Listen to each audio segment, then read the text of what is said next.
ఏ దేశంలోనైనా ఉంటుంటాయి. దాన్ని నియంత్రించడం లేదా దాన్ని నియంత్రించడం ఎవరి వల్ల కాదు, ఎదుర్కోవడం లేదా సిద్ధపడటం అన్నదే ముఖ్యం. ఇప్పుడు అమెరికాలో అట్లాంటిదే వరదలు, ప్రకృతి వైపరీత్యాలకు సంబంధించి తాజాగా ఆగ్నేయాన భారీ వర్షాలు, ప్రమాదకరమైన వరదలు అతలాకుతలం చేస్తుంటే ఈశాన్య ప్రాంతంలో తీవ్రంగా మంచు కురుస్తోంది. మైదాన ప్రాంతాల్లో చలి వణికిస్తోంది.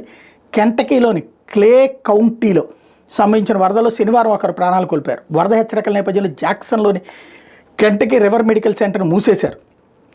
కెంటకీలో నివాస భవనాలు, కార్లు వరదలు చిక్కుకుపోతే వర్జీనియాలోని రోడ్లను బురదగా అమ్మేసింది. టెనెస్కీ, ఆర్కాన్సాస్లోని అధికారులు వరద ప్రమాద హెచ్చరికలు జారీ చేశారు. 10 దక్షిణాది రాష్ట్రాలు అత్యవసర పరిస్థితి ప్రకటించారు. న్యూ ఇంగ్లాండ్, న్యూయార్క్లో చాలా ప్రాంతాలను భారీగా మంచు కప్పేసింది. నెబ్రాస్కా, అయోవా, విస్కాన్సిన్, మిషిగన్, డెన్వర్లో ఉష్ణోగ్రతలు -10 డిగ్రీలకు పడిపోయాయి. మొంటానా, డకోటా, మిన్నసోటాల్లో -51 డిగ్రీల వరకు పడిపోతాయని అధికారులు చెప్తున్నారు.